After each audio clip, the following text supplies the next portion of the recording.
Voilà, je vous avais annoncé donc qu'à partir de 10 heures, le téléphone serait ouvert. Nous allons ouvrir donc notre téléphone pour vous permettre de partager. Mais avant cela, je voudrais saluer l'arrivée de Docteur Bertrand Tchoumi, voilà, qui est avec nous.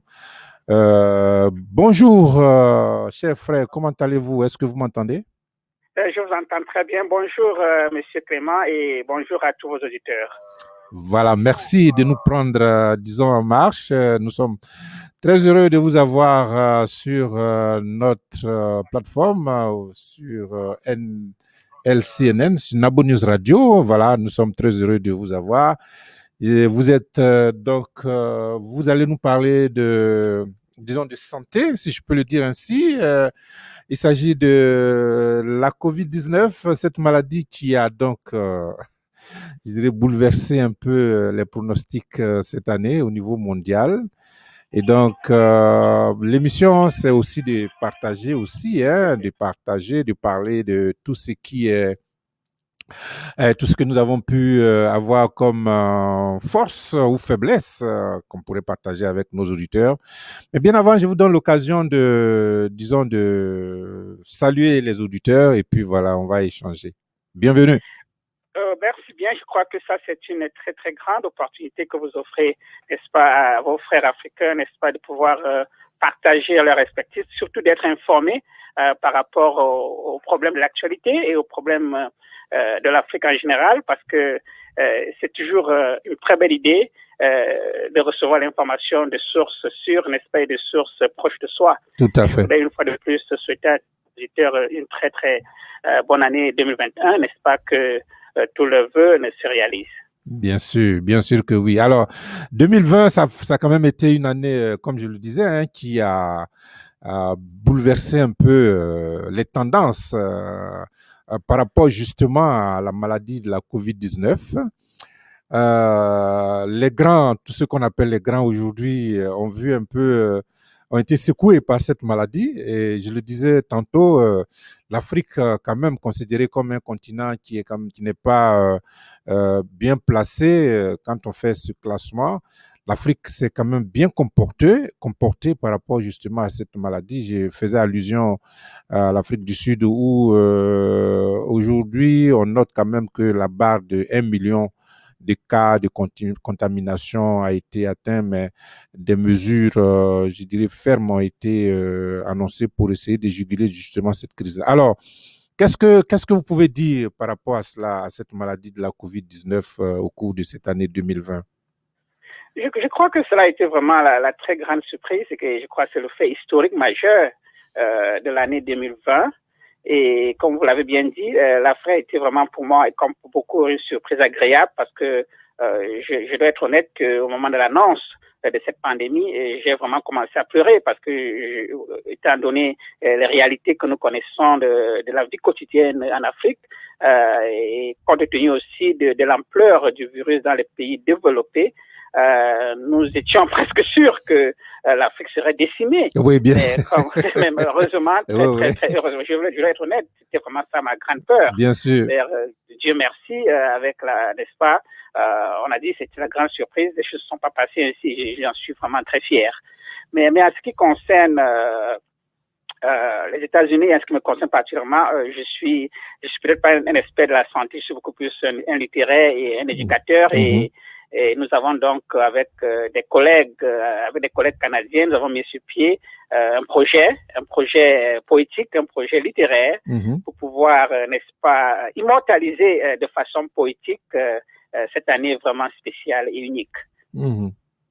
Oui, oui. Je crois que bravo à vous. Je crois que c'est une façon également hein, de lutter contre cette pandémie parce que il y a plusieurs formes de lutte hein, et donc la littérature aussi peut contribuer donc à juguler cette crise-là. Alors, qu'est-ce qu'on peut savoir là justement de cet aspect littéraire? Qu'est-ce que vous envisagez faire? En fait, c'est un projet, il est né derrière de moi parce que lorsque lorsque la pandémie a commencé à sévir au printemps dernier, et que nous étions contraints à travailler à partir de notre domicile. Nous étions contraints, n'est-ce pas, à travailler virtuellement. Et il s'est trouvé que les idées ont commencé à germer et un jour, j'ai eu l'idée d'écrire un poème et je pourrais partager quelques lignes avec vous. Je l'ai écrit et puis je l'ai partagé à quelques amis et puis ils s'en étaient intéressés. Et c'est comme ça, n'est-ce pas, réfléchissant, et que je me suis dit, en fait, pourquoi ne pas écrire une anthologie des poèmes? Et bon, mais pour être honnête, bien que j'ai atteint ce niveau d'études doctorales, je n'avais vraiment pas d'expérience en matière d'écriture poétique, il faut le dire, et je n'ai pas encore produit un livre, donc je n'avais vraiment pas d'expérience sur le plan de la production, donc je me suis tourné vers un aîné, un ami, un frère qui est aussi chargé de cours au Canada, et il est chargé d'études francophones interculturelles à l'université Saint-Mary's à Halifax. Donc, parce qu'il venait justement de produire un livre collectif, je me suis dit, Jean Blaise, vraiment, tu as l'expérience, qu'est-ce qu'on peut pas lancer ce projet? Et c'est comme ça que il a contacté aussi deux de ses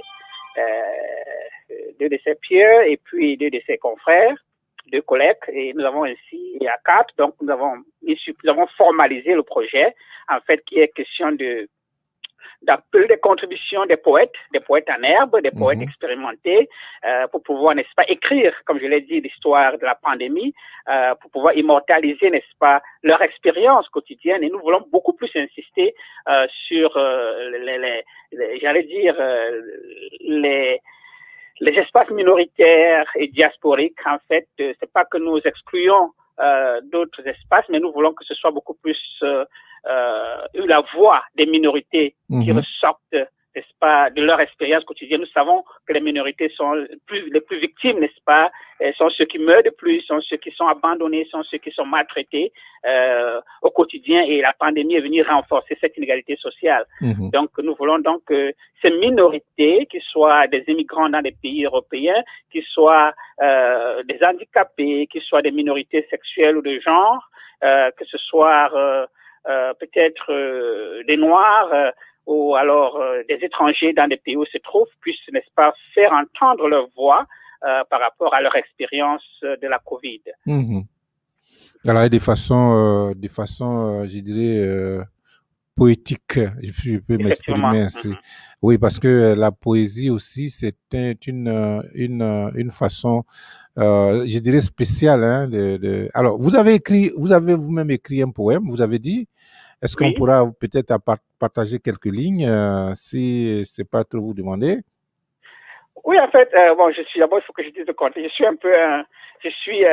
J'allais dire, un élève de la littérature africaine, mais depuis oui, bien sûr. Oui, mais écoutez, donc un peu trop critique. Donc, je dois dire que j'ai une approche beaucoup plus critique des réalités sociales. Oui. Et je vais peut-être lire quelques lignes. Tout à l'heure. OK. Donc, après cet intermède, s'il vous plaît. OK? Pas de problème.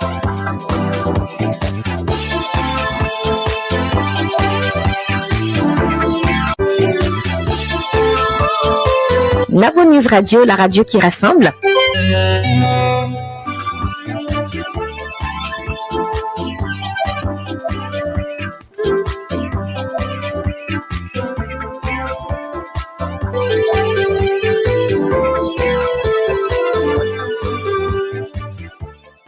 La qualité fait la différence.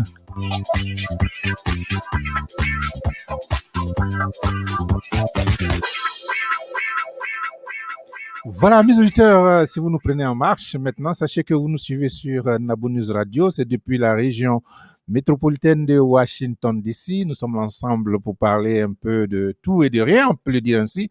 Mais surtout, nous sommes très concentrés aujourd'hui sur l'année 2020 qui s'achève. Les faiblesses et les forces de cette année. Une des surprises de cette année, c'est la pandémie de la COVID-19 et qui est venue ils ont bouleversé tout, et donc nous avons en studio un de nos frères, docteur Bertrand Tchoumi, qui s'essaie un peu dans la poésie. Il est docteur, mais il est élève aussi au niveau poétique. Alors, il a écrit quelque chose qu'il va nous proposer. Voilà, il va nous proposer. Alors, docteur, allez-y, on vous écoute. Le titre, c'est Grandeur illusoire. Donc, ils disent que je suis un extraterrestre. l'extraterrestre venu d'un continent de merde d'un foutu continent. Un continent mer entouré de mer, une mer maltraitée par ses traîtres enfants, des enfants prétentieux possesseurs de la planète, une planète pleurante accroupie aux yeux d'une pandémie. Une pandémie dénudant et divisant la fameuse science, et la science qui change de couleur tel un caméléon. Le caméléon au moins est honnête et fidèle à sa changeante nature, une nature dégradée et dépouillée de ses richesses, des richesses vaines vilipendées par un vilain virus. Un virus roi assis triomphant au trône de l'humanité, une humanité honteuse, humiliée, piégée par ses contradictions. Des contradictions comme celles d'un continent de merde, une merde ouvrant des blessures pétrifiantes du passé, un passé contesté des uns, falsifié des autres nostalgiques d'une sinistre grandeur, une grandeur illusoire qu'un despote abruti vend aujourd'hui. C'est tout. Bon, voilà, je peux dire bravo, mais disons, vous n'êtes pas novice. Oh, mais bon, vous n'êtes pas novice. En sens que je n'ai pas vraiment une très grande expérience dans la production poétique. J'ai peut-être étudié la poésie dans le cadre de mes études universitaires en littérature africaine, lettres modernes françaises et littérature africaine, bon, étant aussi enseignant de français et tout ça. Bon, peut-être que j'ai une capacité d'écriture, mais vraiment pas. Oui, bien sûr. J'ai une compatriote ici, une sœur à moi, qu'on appelle la Belle Baza. Elle est littéraire, elle fait de la poésie, mais elle a dit, la poésie, on n'apprend pas. C'est des choses qui viennent. L'inspiration vient comme ça et puis vous mettez quelque chose sur papier, on n'a pas besoin de spécialement. C'est vrai, on peut apprendre, disons, les formes, comment écrire certainement, mais l'inspiration vient. Et puis bon, ben, ça vient comme ça. Hein. En tout cas, c'est beau, c'est vraiment beau. Alors, je crois que pour nos auditeurs, on va retenir cela. J'ai retenu dans le poème le qualificatif, le vilain le vilain virus, n'est-ce pas? Un virus. Voilà, et ça, j'ai retenu ça. Effectivement, c'était un vilain virus, et donc aujourd'hui, ce que j'observe, c'est que on n'a plus pour ceux qui voyagent, qui veulent voyager, on n'a plus cette liberté de pouvoir aller d'un pays à un autre, même dans son propre pays. J'étais prévu de voyager en fin d'année. Malheureusement, j'ai été contraint par je voulais dire les restrictions relatives au voyage. Il faut faire le texte et tout, et ça m'a bloqué. J'ai pas pu aller. Et ça, c'est le vilain côté, hein. Le vilain côté dit que tu nous mets vraiment dans une situation où on n'est pas maître de soi, on n'est pas libre de ses mouvements aujourd'hui. Il faut passer partout. Et je parlais aussi avec un de mes frères qui travaille dans le domaine de la santé. Et lorsqu'on regarde aujourd'hui, c'est vrai, les porteurs sains, ils sont nombreux. C'est-à-dire des gens qui ne font pas la maladie, enfin, qui n'ont pas les symptômes de la maladie, mais qui ont je peux dire, qui ont les traces de la maladie. Justement. Ce qui m'est arrivé, parce que je suis allé faire mon test, bien que je ne fasse pas des symptômes, mais voilà, j'ai été détecté et donc j'ai pas pu effectuer mon voyage. Voilà, c'est ça justement, c'est ça vraiment en fait la vilainie, n'est-ce pas, le côté vilain de ce virus, n'est-ce pas, qui entre un peu par effraction dans les domiciles, dans les demeures, en fait des demeures et en plus des êtres humains, et prend contrôle, et parfois certains subissent les effets et ça peut être tragique et parfois final et létal. Mais c'est la raison pour laquelle nous, justement, nous demandons aux uns aux autres, n'est-ce pas, de partager cette expérience qu'ils ont, parce qu'il y a beaucoup d'expériences, et il y a d'impact sur le plan individuel, sur le plan professionnel, sur le plan naturel, sur le plan de la nature, sur le plan humain, sur le plan des relations humaines, et un peu, il y a beaucoup à écrire, il y a beaucoup, n'est-ce pas, à spéculer sur la maladie du Covid, et nous invitons ceux qui ont une inspiration poétique. Et comme tu as bien dit, la poésie n'est pas, c'est la poésie, on n'est pas, pour certaines personnes, n'est poète, n'est poète peut-être parce qu'on a une inspiration, mais d'autres personnes aussi, par rapport à l'expérience, peuvent devenir poètes par l'occasion, comme moi peut-être. Et si vous avez cette inspiration soudaine, n'hésitez pas de la coucher, n'est-ce pas, sur un papier. Tout à fait. Et puis de partir, n'est-ce pas, de la partager avec nous. Je peux peut-être donner le courriel, c'est poème au pluriel covidien en un mot, poème covidien au pluriel, @gmail.com. Donc, poème au pluriel covidien au pluriel, @gmail.com. Les candidats ont jusqu'au 31 janvier, n'est-ce pas, pour soumettre le texte et vraiment, nous allons vraiment les apprécier. Nous leur tiendrons informés du résultat, s'ils ont été sélectionnés ou pas. D'accord. Alors, je vais reprendre ça. C'est poème au pluriel, covidien au pluriel également, @gmail.com. Voilà, c'est le contact où on peut envoyer. C'est vrai, ça peut se faire même. Ça peut même mettre sous forme d'un témoignage, comme ce que moi j'ai vécu. Écrit ça avec le style poétique. Et puis, ben voilà, pourquoi pas. Et puis aussi, disons. Dans cette lutte contre cette pandémie, je crois que les témoignages, les expériences peuvent aider. Je vois, il y a des gens qui chopent la maladie comme ça et leurs expériences peuvent aider aussi. Mais il faut reconnaître que nous, en tant qu'Africains, on est beaucoup plus coriaces en termes de résistance, je crois bien. Et chez nous, il y a Je ne sais pas d'où ça vient, on le dit. Peut-être qu'il va falloir faire une analyse, une étude scientifique pour pouvoir savoir quelles sont les caractéristiques, n'est-ce pas, de l'anatomie, n'est-ce pas, africaine qui nous permet peut-être d'être résistants. Si tel est le cas, je suis un peu pour, peut-être qu'il faudrait savoir ce qui se passe. Est-ce que c'est parce que on a beaucoup plus, est-ce que ça vient de notre origine, de nos origines africaines, d'avoir grandi parfois dans des conditions assez difficiles? Est-ce que ça vient du fait que on a parfois des libertés à prendre certaines potions?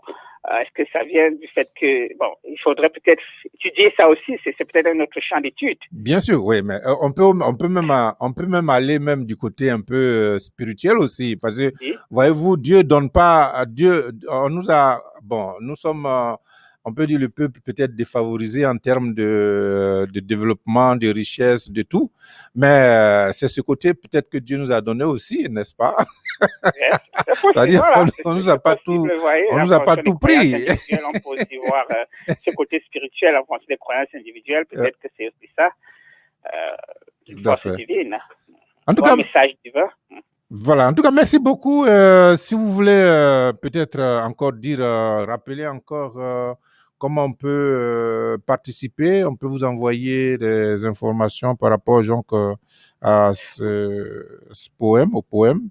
Oui, justement, je dirais tout simplement que c'est dans le cadre d'un projet d'écriture d'une anthologie des espaces minoritaires et diasporiques qui porte sur les poèmes covidiens. En fait, nous demandons que donc à tout public, qu'il soit poète en herbe ou poète expérimenté, de pouvoir contribuer à cette anthologie parce que nous ne sommes que des éditeurs, c'est une œuvre collective et si vous êtes inspiré, veuillez n'est-ce pas, renvoyer votre poème ou vos poèmes. Vous avez jusqu'à 3 pages, en fait, nous accordons jusqu'à 3 pages aux soumissionnaires et ils peuvent les envoyer à poèmes au pluriel, covidien au pluriel, @gmail.com. Voilà. Merci beaucoup. Merci beaucoup. Voilà, vous pouvez rester avec nous si vous voulez bien ou alors nous suivre. Amis auditeurs, si vous nous prenez en marche maintenant, sachez que vous nous suivez sur Nabo News Radio. C'est depuis la région métropolitaine de Washington DC. Nous sommes avec Dr Bertrand Tchoumi qui a un projet de collecte de poèmes par rapport justement à la pandémie de la COVID-19. Et donc, celui qui est inspiré, qui veut écrire quelque chose, qui veut mettre quelque chose sur papier, je vais lancer un appel ici à la Belle Baza qui écrit bien. Si elle nous écoute, je crois que voici une occasion pour essayer de partager ses inspirations avec tout le monde.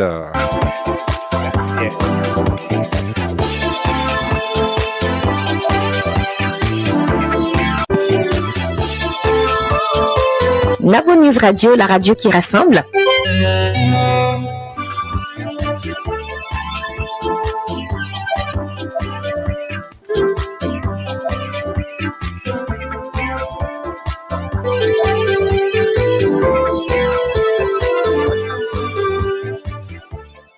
La qualité fait la différence.